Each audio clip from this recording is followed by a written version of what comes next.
ಪರಂ ಶಾಂತಿ Kannada YouTube channel ಪರಂ ಶಾಂತಿ ಬೇಹದ್ ಜ್ಞಾನಕ್ಕೆ ಸ್ವಾಗತ. ಮಾತನಾಡುವ ಮೂರ್ತಿಗಳು.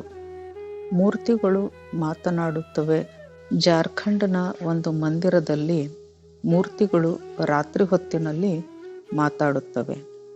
ಅವು ಹೇಗೆ ಪರಸ್ಪರ ಮಾತನಾಡಲು ಸಾಧ್ಯ? ಇದರ ಬಗ್ಗೆ ಬಾಪೂಜಿಯವರು ಈ ರೀತಿ ಹೇಳುತ್ತಾರೆ. ಇಂದಿನ ಜನ ಇದನ್ನೆಲ್ಲ ನಂಬುವುದಿಲ್ಲ.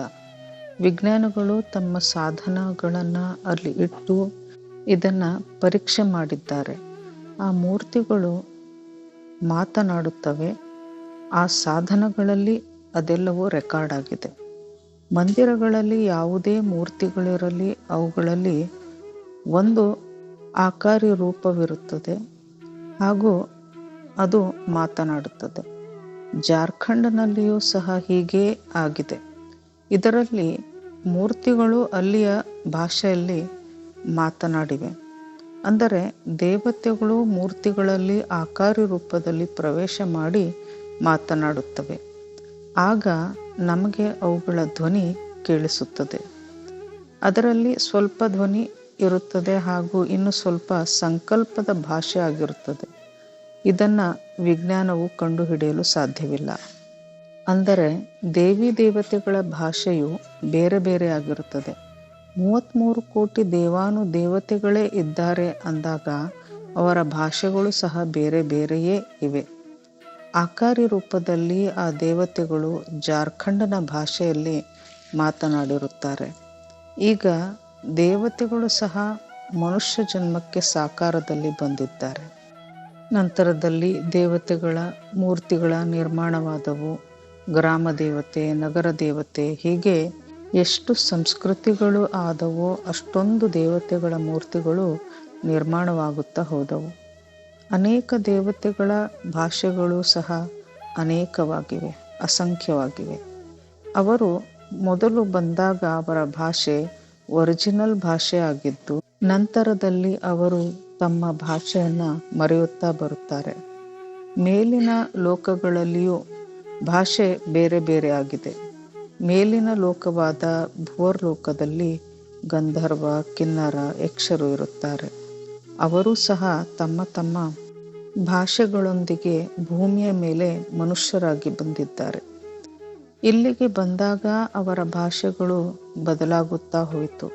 ಆದರೂ ಸಹ ಈ ಭೂಮಿಯ ಮೇಲಿನ ಭಾಷೆ ಹಾಗೂ ಅವರ ಭಾಷೆಯಲ್ಲಿ ಬಹಳ ವ್ಯತ್ಯಾಸವಿರುತ್ತದೆ.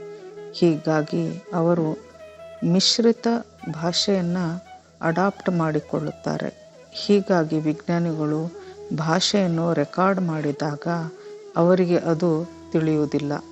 ಆ ಮೂರ್ತಿಗಳು ಸೂಕ್ಷ್ಮ ರೂಪದಲ್ಲಿ ಮಾತನಾಡುವಾಗ ಬಹಳ ಅಸ್ಪಷ್ಟ ರೀತಿಯಲ್ಲಿ ಅದೆಲ್ಲ ರೆಕಾರ್ಡ್ ಆಗಿರುತ್ತದೆ. ಅವರು ಸಂಕಲ್ಪಗಳ ಭಾಷೆಯನ್ನು ಮಾತನಾಡುವುದರಿಂದ ಸಂಕಲ್ಪಗಳು ಸ್ಪಷ್ಟವಾಗಿ ರೆಕಾರ್ಡ್ ಆಗುವುದಿಲ್ಲ. ಹೀಗೆ ಅನೇಕ ಮಂದಿರಗಳಲ್ಲಿ ಈ ರೀತಿ ನಡೆಯುತ್ತಿರುತ್ತದೆ. ಇದೇನು ದೊಡ್ಡ ರಹಸ್ಯವಾದ ಮಾತಲ್ಲ ಎನ್ನುತ್ತಾರೆ ಬಾಪೂಜಿಯವರು. ಗೋಕುಲದಲ್ಲಿರುವ ಕೃಷ್ಣನ ಮಂದಿರದಲ್ಲಿಯೂ ಸಹ ಕೃಷ್ಣನ ಗೋಪ ಗೋಪಿಯರು ರಾತ್ರಿ ಸಮಯದಲ್ಲಿ ಬಂದು ಅಲ್ಲಿ ರಾಸಲೀಲೆಯನ್ನು ಮಾಡುತ್ತಾರೆ. ಇವರನ್ನು ನೋಡಿದ ಕೆಲವು ಜನ ಹುಚ್ಚರಾಗಿ ಬಿಡುತ್ತಾರೆ. ಮೇಲಿನ ಲೋಕದಿಂದ ಬರುವ ಇವರ ಸ್ವರೂಪ ದಿವ್ಯ ಸ್ವರೂಪವಾಗಿರುತ್ತದೆ. ಸಾಮಾನ್ಯ ಮನುಷ್ಯನಿಗೆ ದಿವ್ಯ ಶಕ್ತಿಯು ಇಲ್ಲದಿರುವುದರಿಂದ ಅಲ್ಲಿಯ ವಾಯುಮಂಡಲದಲ್ಲಿ ದಿವ್ಯತೆಯ ಒಂದು ಶಕ್ತಿಯಲ್ಲಿ ಅಡಗಿರುವುದರಿಂದ ಈ ರಾಸಲೀಲೆಯನ್ನು ನೋಡಿದಂತಹ ಸಾಮಾನ್ಯ ಮನುಷ್ಯ ಹುಚ್ಚನಾಗಿ ಬಿಡುತ್ತಾನೆ. ಹೀಗಾಗಿ ಈ ದಿವ್ಯ ಸ್ವರೂಪವನ್ನು ಕಂಡಾಗ ಮನುಷ್ಯ ತಬ್ಬಿಬ್ಬಾಗುತ್ತಾನೆ, ಹುಚ್ಚನಾಗುತ್ತಾನೆ. ದೇವಿ ದೇವತೆಯರ ವಿಷಯ ಇದು ಬಹಳ ದಿವ್ಯ ಹಾಗೂ ಅಲೌಕಿಕವಾದದ್ದು, ಸಾಧಾರಣವಾದದ್ದಲ್ಲ. ಹೀಗಾಗಿ ಸೈನ್ಸ್ನ ಸಾಧನಗಳು ಸಂಪೂರ್ಣವಾಗಿ ಅವರ ಭಾಷೆಗಳನ್ನು ಗ್ರಹಿಸಲು ಸಾಧ್ಯವಿಲ್ಲ ಎನ್ನುತ್ತಾರೆ ಬಾಪೂಜಿಯವರು. ಪರಂ ಶಾಂತಿ ಬೇಹದ್ ಕಿ ಪರಂ ಮಹಾಶಾಂತಿ.